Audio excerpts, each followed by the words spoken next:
Real talk fishing with no limits, brought to you by Seaguar High Performance Braids.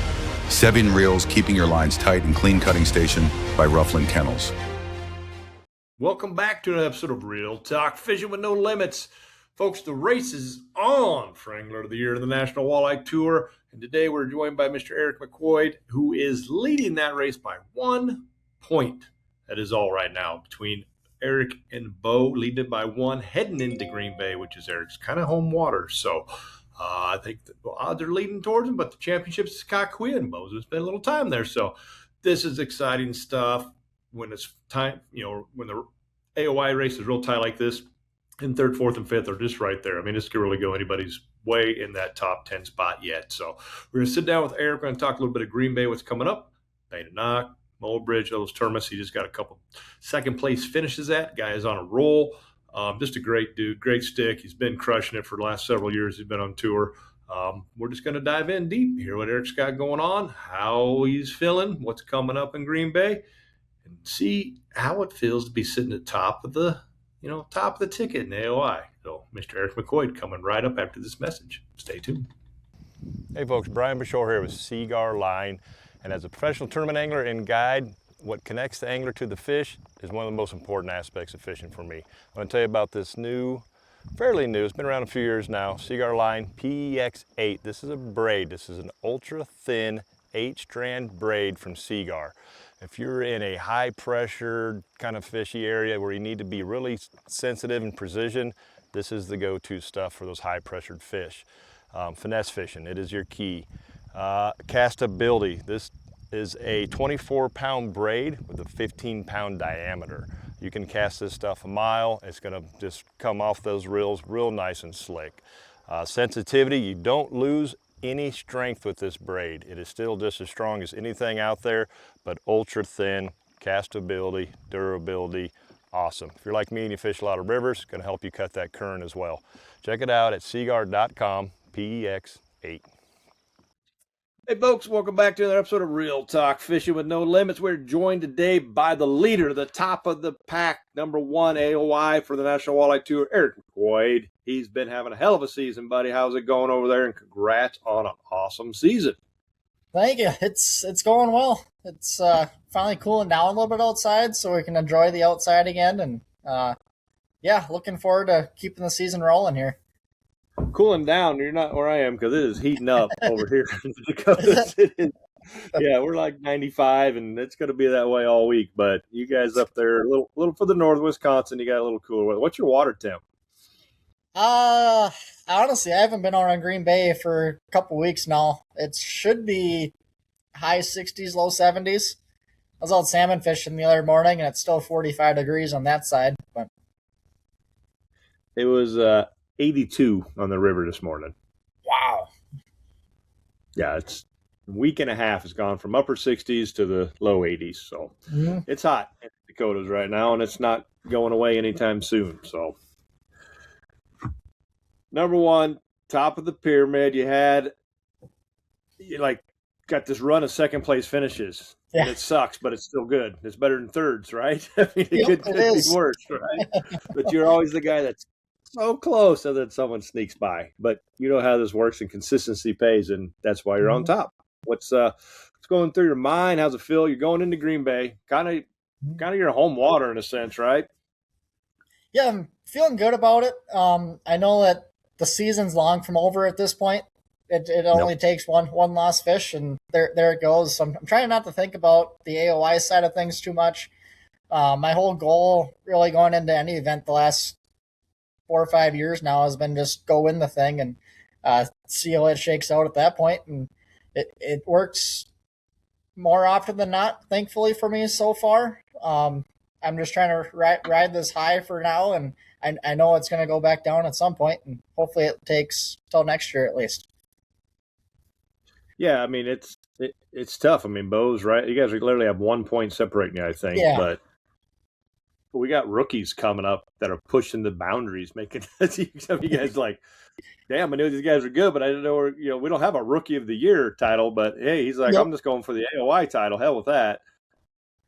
Yeah, it's amazing how competitive this whole sport is getting now, and forward facing is helping with that, but even some of the stuff that we're not using anymore, it's just, even looking at the bass side, the guys coming in, they're such elite anglers already from high school fishing, and there's so many different circuits out there to get to this level. Yeah, I've always said it. The learning curve is so shorter. The young guys. Everybody wants to say it's forward-facing sonar, and certainly it has it's a piece of the puzzle. But I think it's this vast amount of knowledge that took some of us, like your dad and me, us old guys, 20, 30 years to figure. And of course, you've been doing it since you were a little kid and helping out guide out there. That they can get all that info in a matter of hours and days and minutes, depending on how much time you want to, spend figuring it out. I mean, we just had Jaden Wendell on. He said only been scoping for a year and a half. Yep. Yeah, it's amazing how everything's at your fingertips now, and that, like you said, the learning curve's a lot shorter if you want to put the work in, and just being able to have time on the water is the biggest part of it. And yeah. But that's the key, is putting the work in, and not everybody does. So they don't realize how much time you spend on the water. Myself, your team, Drake, and and your father, and and Wendell and Bo and these guys that when I say these people are doing it's forward-facing sonar, what they don't realize is that you're on the water every day.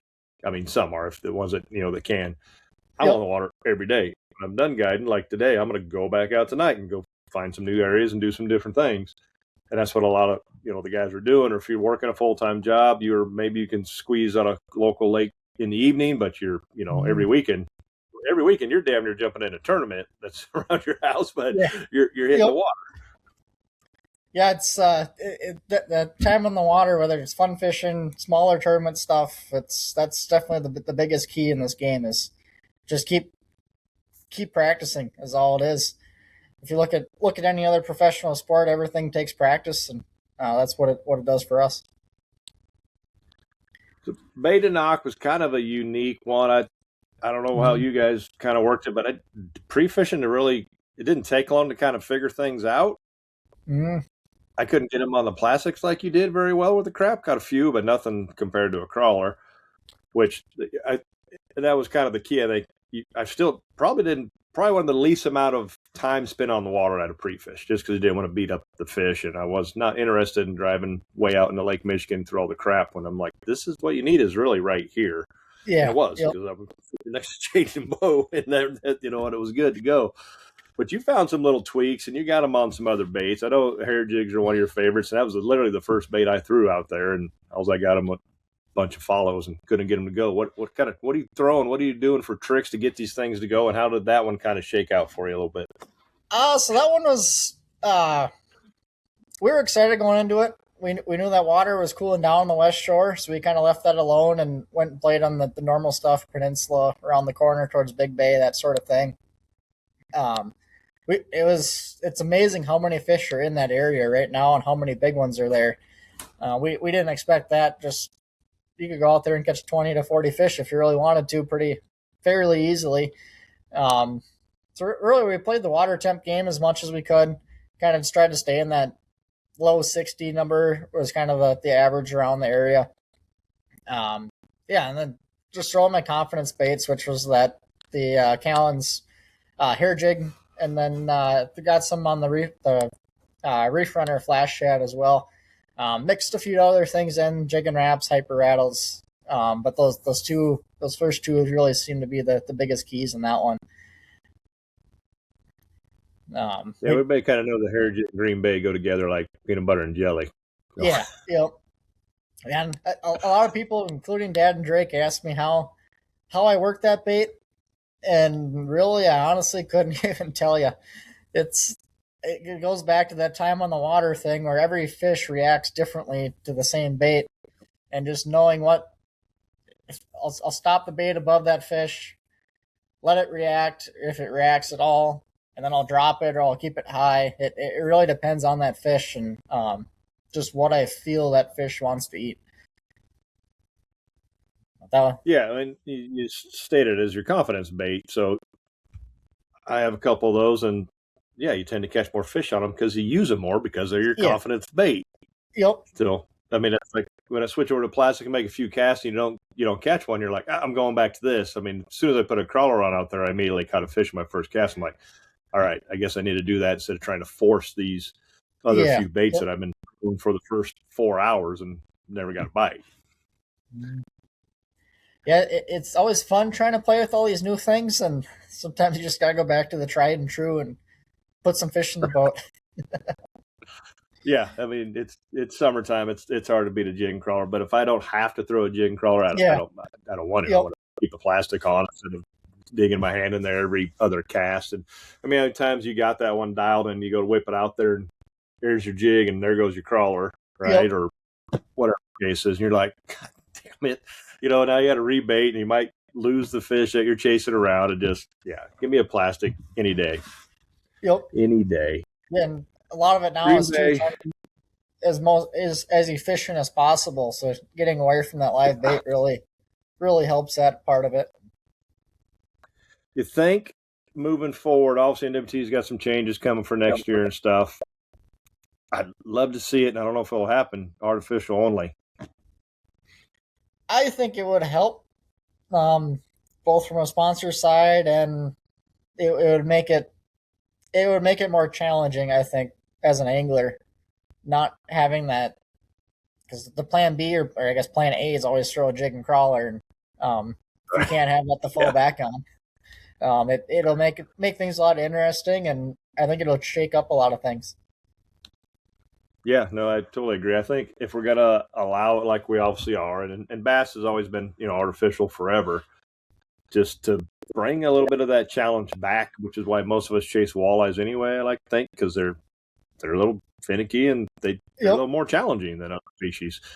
Let's just take another thing out of the equation, say, no live bait. Now when you get on the Mississippi River or something, you're going to be like, oh, this sucks. But you can still catch them. I like my biggest there last time where they're on a Ned rig. So just figure it out. And like I said, from a sponsor's perspective, you're going to be throwing, your top 10 is going to have 15 different baits being used. Yeah. Probably. Yep. Right. Everybody's got their confidence bait. Green Bay is coming up. Obviously, the hair jigs are in play. You're going to see the ripping wraps. You're going to see a ton of jig and crawlers. You're going to see jerk shads and plastics and paddle tails and crawler rollers, whatever the hell those things are called. And you're going to see, everything's going to get thrown out there. And a lot of those, you can still throw the jig and a crawler. Maybe it's just a gulp crawler. Yeah. Yep. Yeah, I think there's so many different options nowadays that you could go away from it and still mimic that cadence or that presentation easy enough. And looking forward to Green Bay. I think just about anything you want to throw at them should be able to at least be in play. Might not be as easy as a jig and crawler, but so it's into July. Kind of that big fish, that bite kind of gets going. Those big fish have come down or moved or whatever the case is. Yep. But you're going to have them everywhere. You're going out of Econo. You're going to be running up. The good thing, in a sense, is Wisconsin waters only, which puts you up to Chambers and probably a little bit past there, I think. But you can't hit out of that West Shore. So that's all out of it. So you kind of got Mud, Sturgeon Bay, all that islands that side, and Chambers, and obviously 100,000 acres of water in between. Yeah. Yep. It's a giant body of water. Yeah. I think it's gonna fish pretty small. I think not having that West Shore option for a lot of people. It'll be interesting to see who can find something different that no one's thought of yet. And I think they're the ones that are going to be coming out on top. Yeah, that's always the goal, is to be. If you can find your spot and you don't see another boat around you, you're onto something. Yep. If you're catching me, like, I get this, I thought that a time or two. Then come tournament day, you turn a corner and there are 50 boats there. And you're like, all right, I'm not onto something at all. Yep. The thing, I figured that out in about 3 hours, and I called my trail partner and went, this is great and this is easy. I said, but there's no way this is a secret, because this was way too easy, man. Yep. It didn't take long. And I'm seeing boats kind of popping in and out, of Big Bay, even in Little Bay. I hear Little Bay's full of little fish. I go in there and I'm like, these aren't little fish. These is pretty nice fish, man. So, yeah, that was pretty fun. And what do you think? Green Bay, 35 pounds, 40. I mean, you can easily get 40-pound bags there, eliminating some of that water. Yeah, you're going to see a couple, maybe one or two over 40, not both days. I think you're coming with that 35-ish, you're easily top 10. If just looking at the history that Ball always puts out, it's like 7.3 pounds of fish or something like that. And, the fish should be healthy as long as we can, I don't know, find spots to ourselves that you can actually put the fish in the boat. That's going to be the trickiest part. The whole alewife migration is here right now, so hopefully they start leaving pretty soon, and these fish are getting fatter and ready for us. But it's depends if they want to leave in time so we can actually catch these fish. Yeah. They'll definitely be fatter than the bait and knock fish when the alewives were just showing up, and they haven't really eaten much because they're some skitty fish. Back to the plastics, the bait and knock, I only had a few crawlers with me on the first day I was out there, so I switched over to a 4-inch SR crawler, gold, and caught them. And then it's like 3 days later, I'm like, I'm tired of messing with the live bait. I'm going to put one of those on again, 31.5, 29.5, all of that SR crawler. I didn't even throw it in the tournament, but I'm like, this stuff works just fine. Yep. So gold products are about as close as you can get to the live bait product. So yeah, they are. But the whole system's a little bit behind. Like I said, the alewives are just kind of there or leaving now, and they should have been long gone, I would imagine, by the 4th. That's what I always heard. It seems like the last couple of years they've been moving later and later into July a little bit. I haven't been out personally and really since bait and knock. So I am not sure what's going on down here at this point besides what I've been told by people. And going by water temps, they should be starting to head out of here or dying. But we also haven't seen the big die off on the shorelines yet. So yeah, it should be. I mean, you still got a few weeks, so it can happen real quick, and at least you hope it does, because you don't want to roll in there and have it like it was a few years ago, because you can't run the bait and knock this time. So yeah, yep. you're stuck. Be interesting. Maybe they'll be over. We got the aim out here this weekend, so hopefully we can get out there on Thursday and just look around for a couple days and see how good or bad it is. You and the lady fishing that one? I got one of my college buddies are coming over for this one. Oh, she lost her seat in the boat. Come on, she's been a ringer. Yeah, she had something else going on this weekend this year for one of them. So I got a different buddy to come over and do 2 of the Green Bay events, and hopefully get her back in the boat tomorrow, and or not tomorrow, next year, and make a run at that Nationals again. Yeah, that aim, I don't know if it's growing or not. It seems kind of, they got the aim X kind of going on, so that's good. The boys are doing hard working over there trying to make it more and better and bigger, but it seems like tournament numbers are just kind of all over the place a little bit lately. I know NWT made their changes, so that took a lot of people away from other circuits. But with the changes, that'll put people back into all those other circuits, I think, next year too. And fuel prices probably have a bit to do with that. Yeah, a little bit. Yeah. It's and broken trucks, right? I mean, crying out loud. It just doesn't end, man. Yeah, it's never ending. It's always something. No. But when you're at the top of the pack right now at AOI, that means you've cashed a few checks, and what'd you get on Erie? I was 7th on Erie, and then 2nd on Oahe and bait and knock.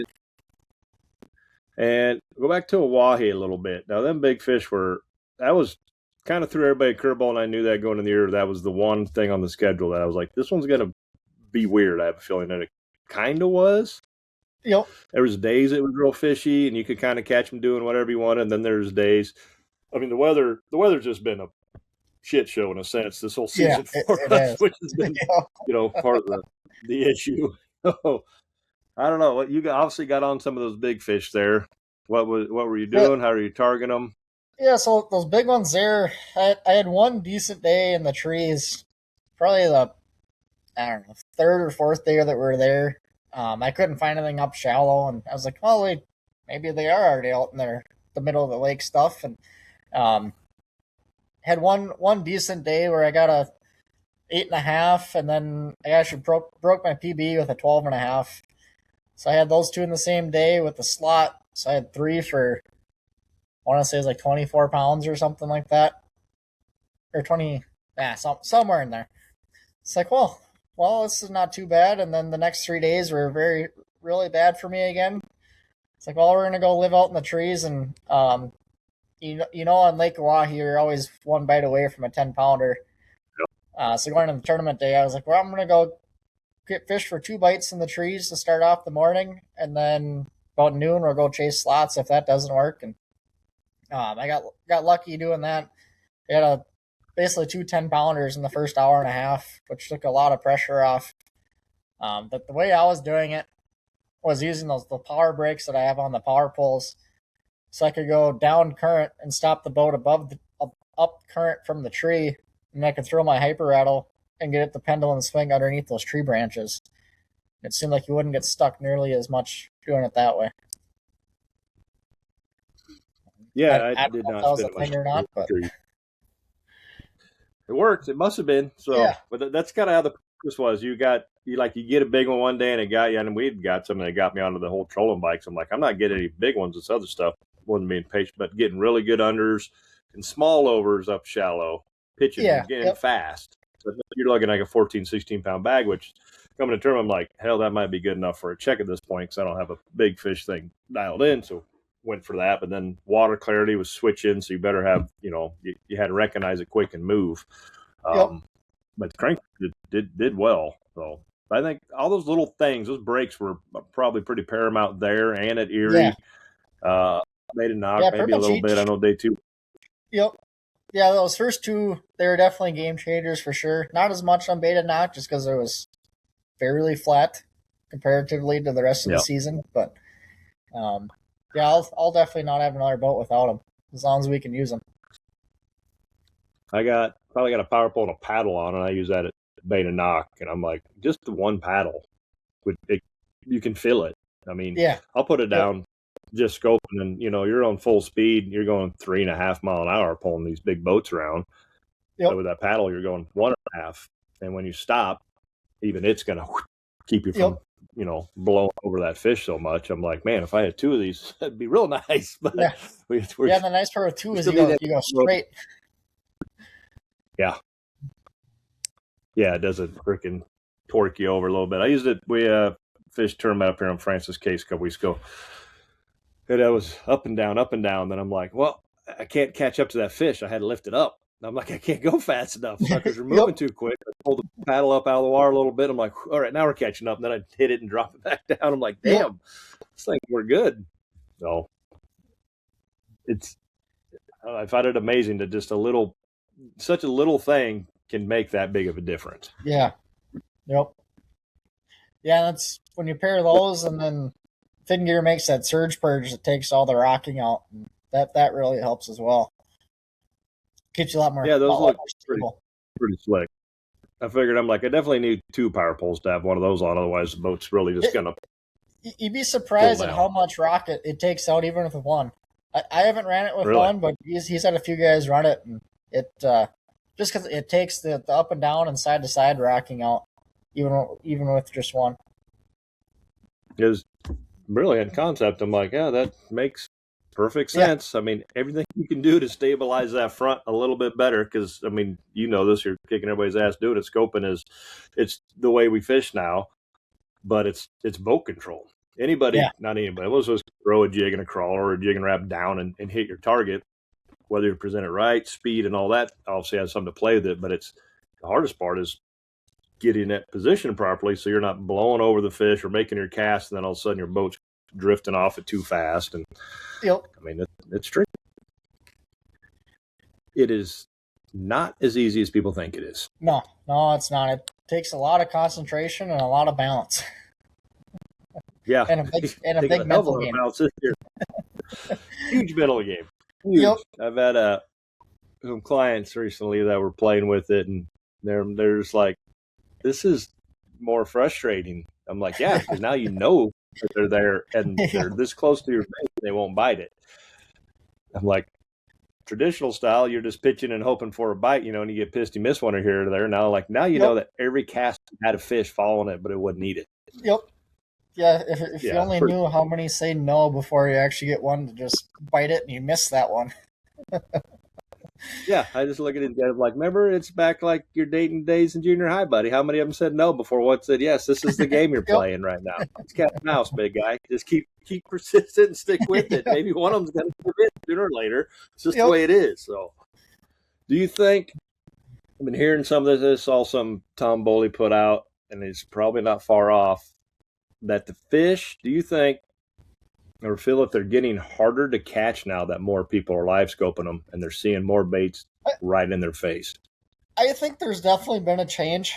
And I would have to think it's because of that. Like even looking at hyper rattles, jigging wraps, it's a little tougher to get them on those. We have to go a little more finesse.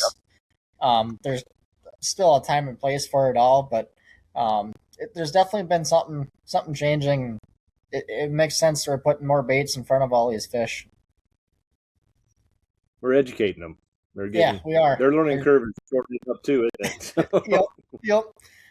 Yeah, and especially when there's not many secrets anymore. And since we're all fishing the same bodies of water, whether you're a tournament angler or a fun fisherman, where a lot of the spots are the same and you're looking at the same fish and they're looking back at you. I fish all over the Midwest, and more often than not, I find myself with a nice limit of fish, wanting to take some home for dinner, and there's no cleaning station. Early in the season, late in the season, if there are cleaning stations, they're usually closed up, or you're camping or you're real primitive somewhere.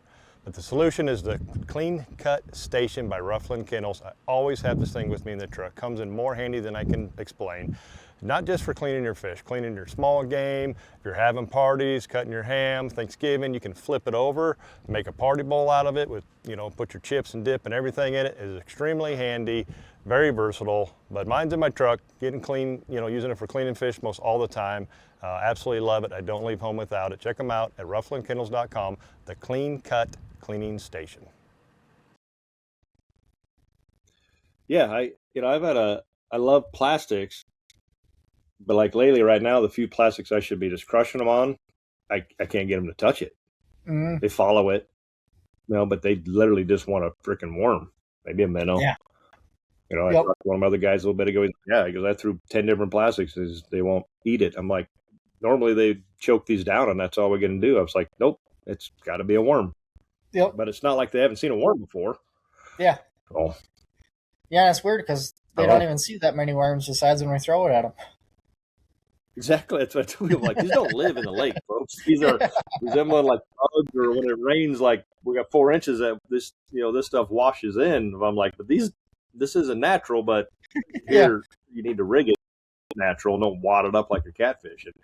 Because they'll get short bit and they don't have a tail on there. And like, is this good? I'm like, no. If you have no tail, you have no bait. I'm like, you have a half-inch chunk of nightcrawler. I'm like, maybe a bluegill will come nip at it. I'm like, you want to lay it on the bottom, a catfish might pick it up, or a dumb drum, because they'll eat anything. But I'm like, no. We need tail. You need action. You need something to entice them in. So, anything? ICAST is coming up. Probably by about time this airs, people are going to see it. Can you say anything? Or has Acme got anything new coming out? Or any just cool baits or anything special? I know they're always they got a lot of stuff now. They got quite the lineup. Yep.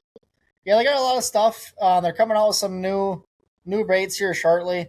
Always those ones that just dropped this spring are those hammered series with the key stretch. That's their paddle tail and jerk shads, and I've been starting to use those a lot more. And it's amazing how reliable and durable those things are. Like even on Erie, I was going probably 30 fish on one of their paddle tails before I'd have to change it. That key stretch just really holds together well, and having that hammered texture on there, you get a better return on scope, but it also gives it a little different action, I think, that just triggers those fish too. We're educating them, so they need something different. Yep. Yeah. You're always like, I think that's going to be the biggest thing the next few years is just keep adjusting. Even if we're using the same baits, you just got to tweak it somehow and make it a little bit different. it's always been new colors. No, I cast years ago. I'm like, there's nothing new here. Everything just had different colors. I'm like, I'm kind of a natural color guy. But now you're seeing obviously a lot more forward-facing sonar baits come out. Like you touched on, some things give a better return, easier for you to track and follow. But that's, the forward-facing lines, sinking lines, weighted lines, stuff. I mean, I think that's probably, I'm not going to go to ICAST this year, but I imagine that's what the focus is all about on most of these things. In St. Croix, we built some rods that are designed for forward-facing, just the way you cast them and the grip type stuff. So, it's the world we live in. We're forward-facing sonar tournament organizations nowadays, and just fished a tournament that Francis Queso was saying, and got in knowing that a lot of the people coming up on these smaller circuits aren't super great at forward-facing yet, or just getting into it, or still using a pole. Don't get me wrong, there was 60% of them were using it, and quite a few of them were good. Didn't win, so there's obviously some guys that are good at it.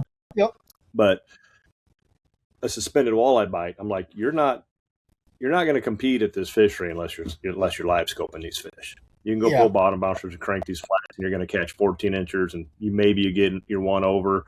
But you're going to live in a world of 16, 17, 18-inch fish. Where we went out and went, nope, not throwing. There's a big under, boom, 19.5-inch fish. There's a good under, boom, there's a 23-inch fish, and called your shots. Yeah, it's definitely a whole different world these last few years, and if you're not it goes back to that time on the water thing again. If you're not keeping up with your technique and knowing what you're looking at, it gets a lot tougher. Do you think, I always tell those people, kind of what I had noticed in live scoping as we travel, obviously, all over the Midwest for these different tournaments, I say throw at everything you see. Obviously, if you're just learning it, throw at everything. And you'll figure out what it is. But I feel like the walleyes kind of look different on different bodies of waters. They don't always act the same. And sometimes you kind of get that learning curve, like, I think it's a walleye. And you'll throw at it and it's a sheephead, or whatever the case, or catfish. Some of them obviously graph like them. For the most part, you get pretty good at it. You know what a walleye is. Like, I can go to Francis Case and tell you, that's a walleye and that's how big it is. Or even maybe a walleye. But then bait and aqua was kind of weird, because I'm like, the deeper ones, I'm like, yep, those are walleyes. Those are this big. But the shallower ones, I'm like, got me. And then all of a sudden they're 31 inches. I'm like, okay. It's amazing how much that changes. And even doing it as much as I do it too, it's, you go to a new body of water and it's like, oh, those aren't walleyes. And then like 3 days in, you finally throw at one and it's like, oh yeah, that's a 8-pounder. Yeah, you just wrote them off as carp or catfish all week long, and oops. Yeah, exactly. Some of those at Mobridge that were like in 3 foot of water, I'm like, it's carp, bam, 24-inch walleye. I'm like, what the hell? Okay, you're after like a carp or something, he said. But, and obviously if you zoom in or zoom out, that's going to change the thing. But I try to keep it, the same without moving it much. I don't know. I find it different at places, and you'll see some like, oh, those look small. Then all of a sudden you're like, nope, that's not small at all. Because they're on the bottom, and you're only getting a little bit of their, their back or something showing. And they're a pot of perch. We got one in this tournament, and there was like a school of 8 of them, super suspended. I'm like, oh, those are little ones, 16s. Like, there's one better one, and he threw in and pulled out the 19.5, which is exactly what we wanted. And I'm like, well, he's like, I didn't think there. I'm like, well, there was one I saw that kind of flew into that. And I'm like, apparently he was the dominant one, because that's the one you got. And it was kind of like, I'm reeling it up to get out of there, and then it just flew up. I'm like, the rest of those look like whatever, but it made a knock. You'd see a school of them. You're like, you throw into it, and they're all like 25, 27 inchers. There was one day in practice out in Austin and Kate's area. There's a school of 20 or 30 of them. You threw in there. I was like, 27. Threw it in again. 28.5. It's like, those are all giants. Yeah, those are the ones, Bo and Jaden, where I was in the same area, but I didn't find the big schools. I couldn't catch them. I only got like 1 or 2 that were in those schools of like 6 or more. Andy was getting them. I'm like, when I threw in those schools, I'm like, I'm not getting those. I'm getting the individuals easy, but the schools I couldn't get for whatever reason. I actually got a few of them out of there, but I mean schools like where you throw your bait and there's 6 fish on it. I mean, I typically like to see 2, because then you get a little or one comes in. You're like, all right, now he's going to eat it. Competition. He doesn't want the other one to eat it. Yeah. A lot More of often than times, not, I feel like it triggers them. yeah, I think so too. And going back to when you were saying throw at everything, a lot of times I'll throw at a lot of fish, get them to look up, so then you can see how long that fish Yep. actually is, and you can tell if it's the right shape or not. Yep. Yeah, spot on. You could see that Beta Knock was a great place because I had best luck letting them pick it up off bottom, and then when they would, it's hovering, little bay they wanted to hover, big bay I had to drop it on the bottom. But when they would turn and go down, then it was like, oh, that's a big one. That one's big. And then you can even see some are like, and it's fat. That's a big one, and it's fat. Because all of a sudden this little knot went whoop like that, and you're like, oh yeah, that's walleye. Yep. That's walleye. Just to watch it to go down and look at it and then swim off. Yeah, yep, because they definitely did that too. Erie, they were all walleyes. I don't think it caught anything but a walleye the whole week. You're like, they're just throw it there. They're all walleyes. So. Yeah, I think Drake had one pike or something out there that we hadn't seen in forever, but all walleyes. Yeah, usually catch some sheephead or something, but we just weren't in shallow or muddy enough. I don't know. They was just walleyes all day, every day. So, like, did you see all that rain they just got? Yeah, I heard about a bunch of it. So we've been needing a lot of rain here in Dakota. We got plenty lately. We've had all these storms. I think you guys had a bunch come through up in like Green Bay and that. Just got everybody's summer storms are popping up all over and causing some damages. Now we're in July and August. It's usually a little more stable. Hopefully at Green Bay it's not blowing like hell and you can get good practice in and good tournament days. Mm-hmm. But it is Green Bay, so yeah, it can't be calm for too many days in a row. No. Yeah. I mean, long as it's those 2 days, one good day of practice, and then decent. I know Green Bay can be a son of a gun when it gets calm too, but yeah, it's that you want that middle ground that doesn't always happen. Yeah, I mean, a lot of that super clean stuff's off out of bounds or off limits anyway. So, but it definitely needs a little chop there sometimes. I mean, I'm older I get, the more favor I am of zero win. I'm okay. If it makes it tougher, that's fine. It makes it tougher for everybody. Yep. I think that's another part about how when we're all casting now, we're not as worried about wind quite as much as back growing up. As always, we need wind out here to catch fish. And now it's not necessarily the case anymore. Yeah, you're like, I just kind of have to put it in his face that much closer for that much longer to get him to eat it because he's not triggered up by the cut of the UV light coming down. So, yeah, it's kind of like Erie, right? I can put a night crawler in their face, 40-degree water, and I can fish in 6-inch water clarity because I'm going to stick this thing right in its nose. So, this completely changed everything you knew. Everything you knew, you still knew, and it isn't necessarily wrong, but it makes things that we didn't think were possible. Yep.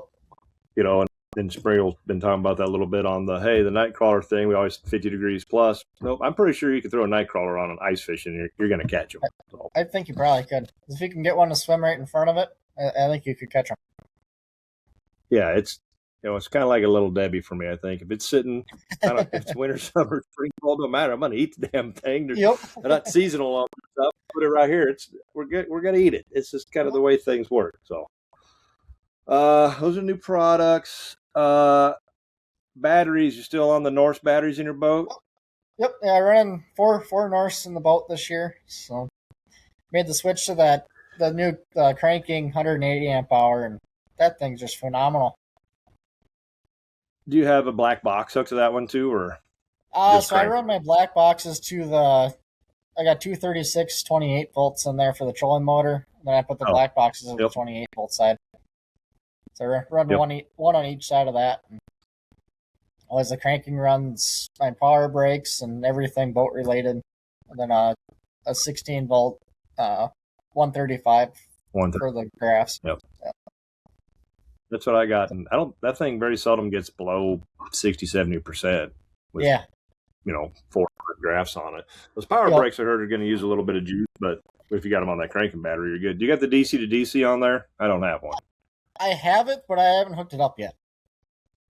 So I was going to get in the box. Yeah. Well, I haven't mounted. I just haven't wired it yet. It's mounted in the You haven't mounted even. I got a North story. It would have been this tournament a couple weeks ago.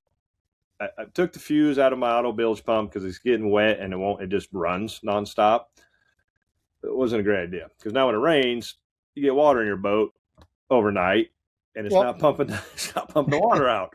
So it's Saturday night, tournament Saturday, Sunday, Saturday night, we got a storm coming in. It's about when I know it's going to rain. I'm like, I'll put the cover on. I'm like, oh, I didn't bring the cover. I left it down at the other lake, an hour away at the camper. It wasn't supposed to rain. I'm like, I'll be fine. It poured. It rained like hell for a couple hours. 1 to 3 o'clock woke us up. A little bit of water even came in, I think, the guy's camper. It was a storm. I go the next morning, like 4:30, 5 o'clock, and I'm like, oh, I know there's going to be probably this much water in the battery box, something, you know. I open the lid up, flush, water to the absolute top.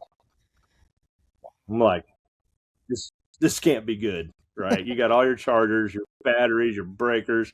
Reach in, turn the master on, turn the boat on, hit bilge pump, boom, blast it all out. Turn the motor on, everything worked perfect. Nice. No problem. I'm like, okay, but it's unplugged now. I don't have the chargers. I'm like, all right, batteries are good. All systems go. We're good. There's no way the chargers are still good. All right, they've been submerged for 3 hours. I'm trying to dry it out through the day. We keep, leaving the battery box thing open a little bit, and then we keep catching fish. I'm like, whatever, I'll get it tonight. Every time for like 2 days, I kept opening it, and then it kept freaking raining. I'm like, this ain't working out very well. Finally, I get it dried, and I get it plugged in, and things kind of flash, and then all the chargers worked. I'm like, you gotta be kidding me, man.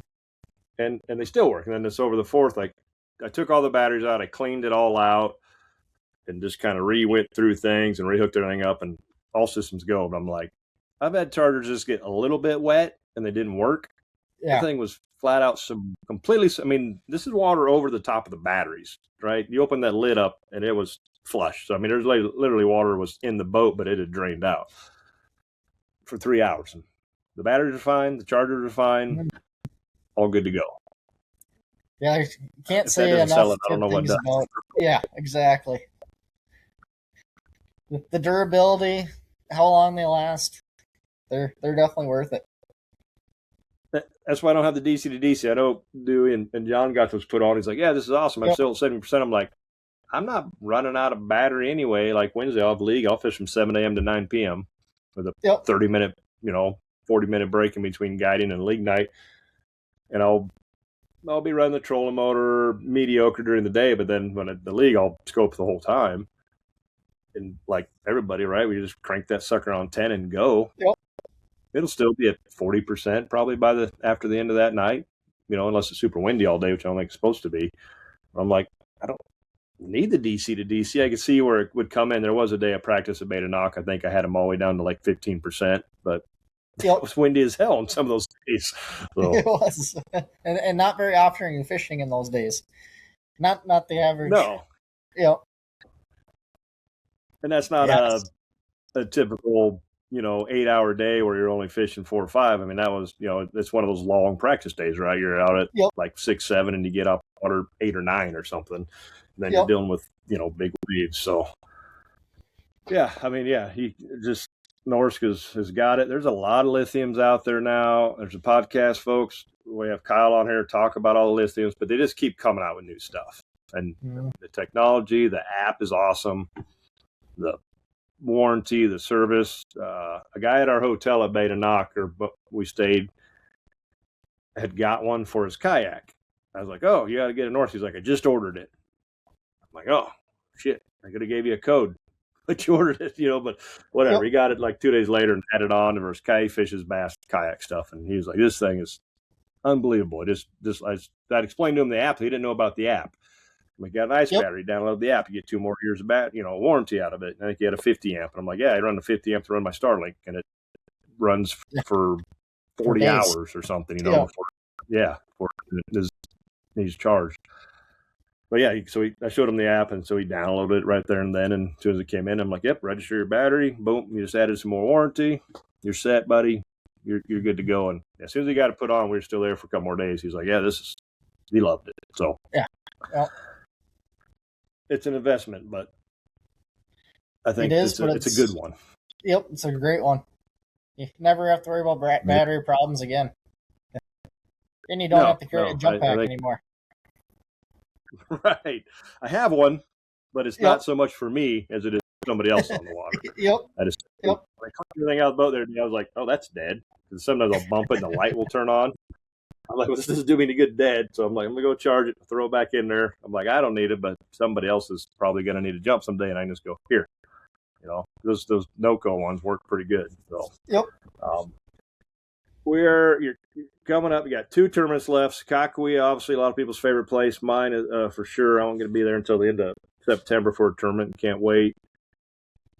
2027 season. What are you thinking? We had expectations and made some changes, going to 100 or top 80, and then some other stuff. Basically, 100 anglers now instead of 65. Good, bad. You like it? I mean, there's so many unknowns at this point. But yeah, there's so many unknowns. I like that we're going to a qualify only thing. Kind of makes it feel like more of an elite status tournament. Yep. Yeah, it'll be interesting to see what it ends up being for sure. It's changed a couple times so far. Yeah, I think it could be great. Well, if you look, I mean, the changes. It's too little, too late for me, but I'm still glad it's happening. But if you look at like the Mobridge tournament, how much money went to the locals that jumped in, which is kind of the whole purpose of this for those that are trying to travel, make livings at it. You can't compete with Mississippi River guys that jump, and it's not their fault. It's open, and by all means, jump in, do it more better. And I've done it as well, but it also is like, oh, this is really hard to go against someone who lives here, has been pre-fishing it for a month, you know, is on these fish and moving with them every inch of the way.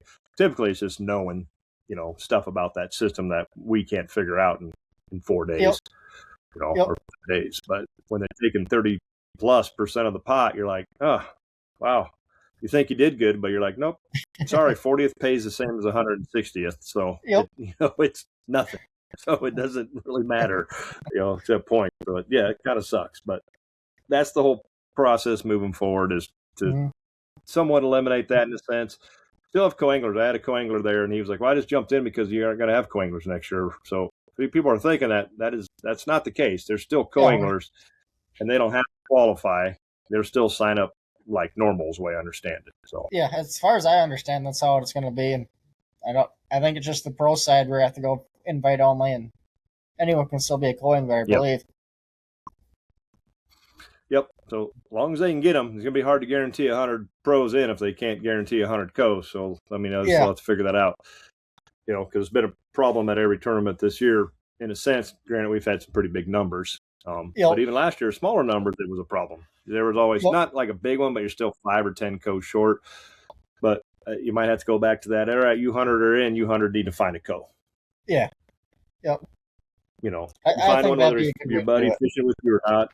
Yeah. I mean, that solves it. You want in, you find somebody to sign up with you. It could be a complete stranger. It doesn't matter. They just have to sign up under your name. So I think that's a good way to alleviate that. Plus, it'll help those co's that are looking to move on to kind of maybe meet somebody like you. They'll shoot you a DM or something. You'll be like, yeah, man, go ahead, and hell, maybe you can jump on my boat 1 or 2 days of practice or whatever the case is, you know. Or nonetheless, they just create some dialogue and they start talking, and you'll have that guy will reach out to you plenty, which I'm sure you get anyway from previous co's and whatever, you know. So, which is fine. That's how it's supposed to work. Yeah, it's great. It is. I don't know if you've seen the news. By the time never really old news, we're talking about the passing of somebody, but a legend, Tom Newstrom, had passed away on July 5th. Your dad, I can guarantee you, knows Tom. I know Tom. So it's a big hit in the fishing industry. Tom was the first pro I'd met at my first NPA conference. He just walked up to him because he was personable and kind of very approachable, and just said, hey, I'm Brian, and he just kind of sat me and a few other guys down and just started spilling wisdom. Do this, look at this, start talking sponsors. He's like, I only have this many for a reason. You only want to do this, that. Just for like an hour, we just sat there. I'm like, just taking it in. I've met Tom several times since at sports shows and photo shoots and stuff like that, but the long-time Minnesota legend, guiding for years, literally guiding just up until he passed away the other day. So big hummingbird Minn Kota guy. I believe his wife kind of ran a lot of the business. And Tom's like, I just fish. She books, Yep. she does. She'll tell me when to where, how he picks the clients up, and he goes fishing. And yeah, he's a legend. So to Tom Newstrom, our hats are off to you. Is a hell of a run. 70 some years, probably been guiding 50 of those, if not longer. So that's the guide life. You grew up doing it. Your dad. What's your dad's plans? I don't expect you to speak for your dad much, but you got to have a little inside. Yep. Yeah, he's still going back. He's everybody's ass till he's competing. Yeah. Is he? Yeah, he's going back and forth. One day he'll say he's done after this year, and the next day you talk to him and he's back in for one more year. So it's I think he wants to go back for one more. Yeah. Yep. Yeah. He loves the sport, and this is what he knows. And we were talking to him the other day. So he might do one more just so he can say he's done it for 40 years. Yep, we'll see. That's the trick, is you kind of want to see what's in the cards for next year. Yeah. Yep. So I'm like I said, I'm done with it. I'm just like, there's this much. It makes me want to go to Green Bay just to qualify to see, and then maybe not do it anyway, but just be like, yep, or just 1 year of that, seeing how it's different. But he's competing. He's up there. He's either kind of like up there or down here. He's not too much middleman. He's either he's on it, or he's like, damn it, it didn't go my way. But he's always swinging for that, which is when it doesn't land, you end up on that bottom half. So yeah, he's definitely one of the ones that taught me just go for the win and try to be consistent with that side of it. Yeah, be tough to see him be done, but I know he'll still be there during the week and everything else. So he'll at least still enjoy the week and not go out on the rough days. Yeah, no doubt. I mean, he's obviously trying to retire, but I mean, look at your dad. He doesn't look like he's aged much at all in the last 20 years. He's a fit, healthy guy. I'm not his doctor, so I don't know what's going on internally, but he's ready to retire. But I mean, your mom grew up raised you doing this stuff, and she competed as well and all this, so she's probably just as like, hey, as long as you can do it, let's do it. Of course, part of her is pulling him away too, going, let's go away. Let's spend more time in Florida. Let's go do this stuff. A little bit of that, and they're both liking Florida so much, it's hard to come back up here in April for the first event, wherever that's going to be at. Does he got a place up here yet? Is he staying up here? Or is he traveling, or how's that working? Yeah, they still have they have the house in Isle, and they actually just bought a house in Rochester to be closer to my brother and sister and all their kids. So have a place up here for the summer and one down south for the winter. Whatever your skill or experience level is as an angler, you deserve a fishing reel that contributes to your success and satisfaction on the water and never detracts from it. From the makers of St. Croix Rods, 7 Reels, spelled SEVIIN, is born of 7 decades of design and manufacturing expertise, industry-leading angler support, and the American family ownership dating back to 1977. 7 Reels are designed and crafted for high performance and unrelenting reliability. Verified at least 16 different ways by extreme torture testing at 7's one-of-a-kind Park Falls, Wisconsin laboratory. 7 Reels are also proven on the water by the most demanding professional guides and tournament anglers. So by the time a 7 reaches your hands, it's ready for anything you throw at it. Guaranteed by the best and easiest warranty in the industry.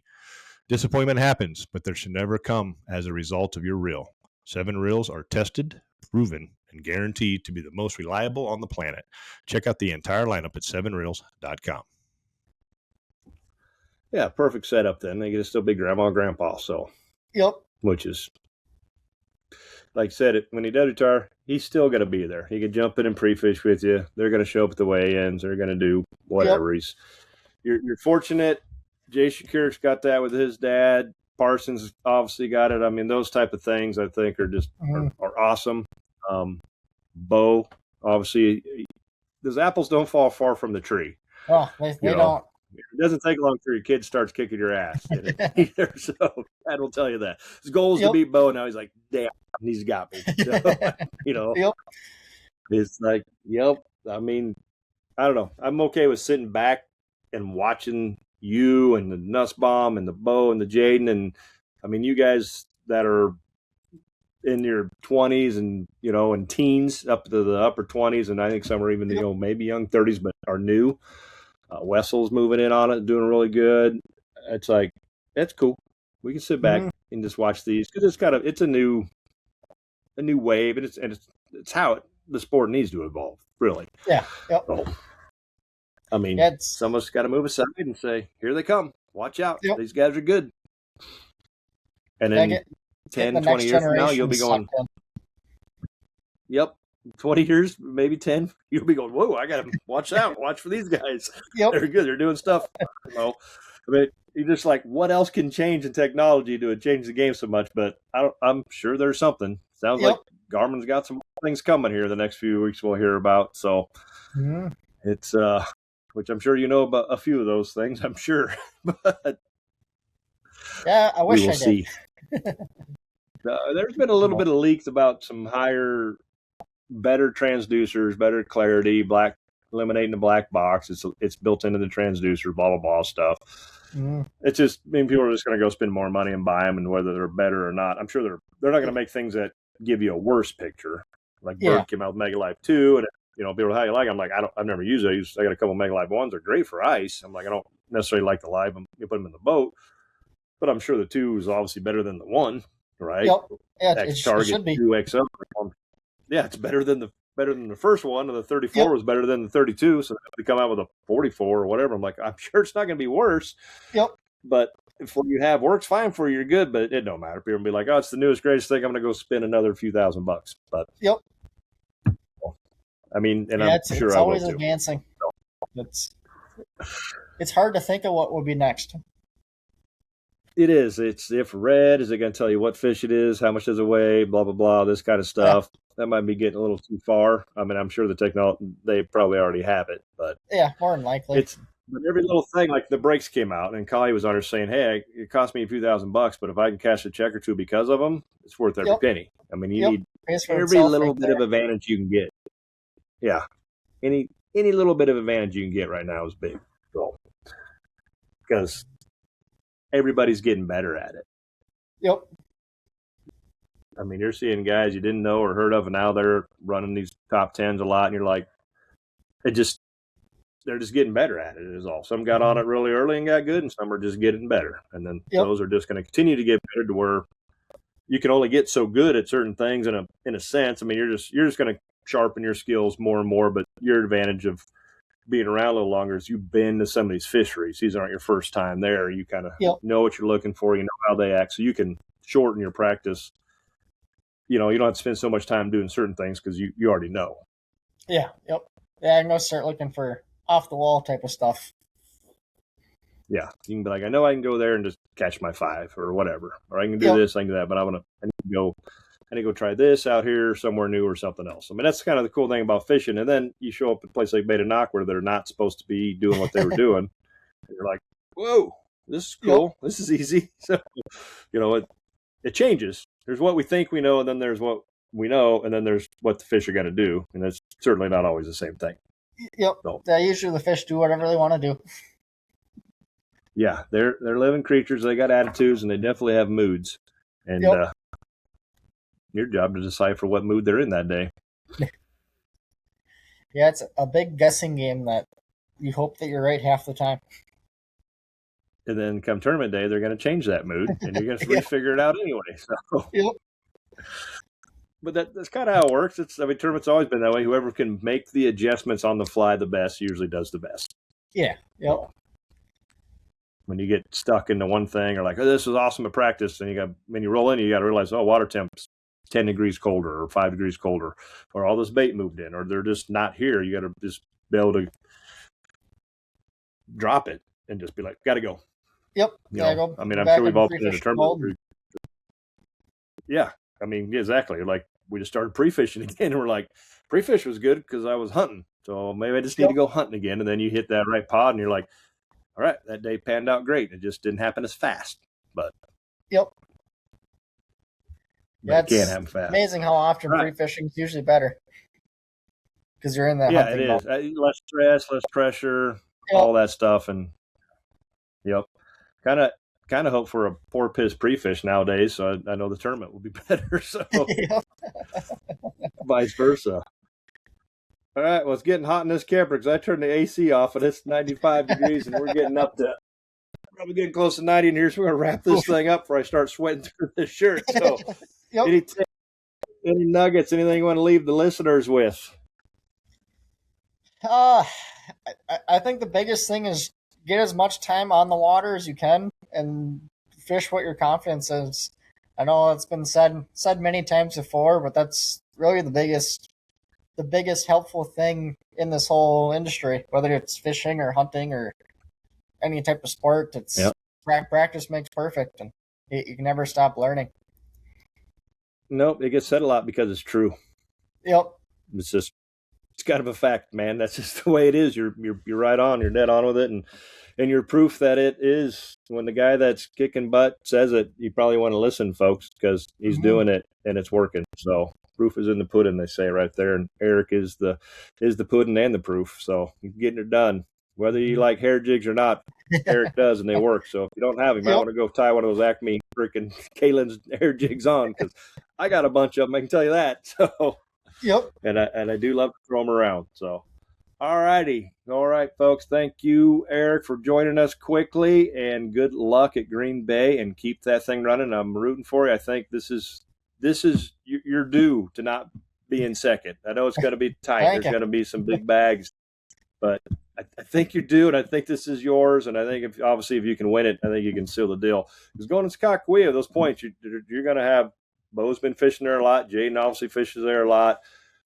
And a bunch of guys are getting that thing figured out. Tom Wynn's been going up there. Dewey's, all those guys are heading to Montana, I think, this week for the Gov Cup. But it's just everybody's good, and now we're getting pretty familiar with that body of water. But you know Green Bay well, and Green Bay fishes different, I would say. There's a lot of nuances with Green Bay that I always say, if you catch them there one day, don't go back, because they're not going to be there. You better have you got to move, and you just kind of got to understand it in that current, and Springle knows that really well, and he's proved it over the years pulling spinners around them islands. And it just it's just Green Bay's a tricky place. It's always kick my butt they like real to use well. their tails out here.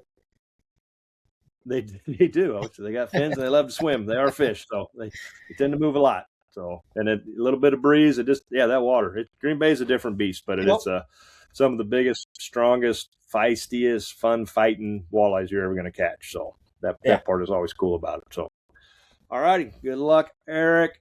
Thank you. We'll be looking for you. We'll watch that leaderboard, and thank you all for tuning in to this episode. You can catch us over on YouTube, Spotify, Amazon, Google, Apple, you name it. Wherever your podcasts are at, we're on there. Real Talk Fishing, no limits. Stay safe. See you on the water.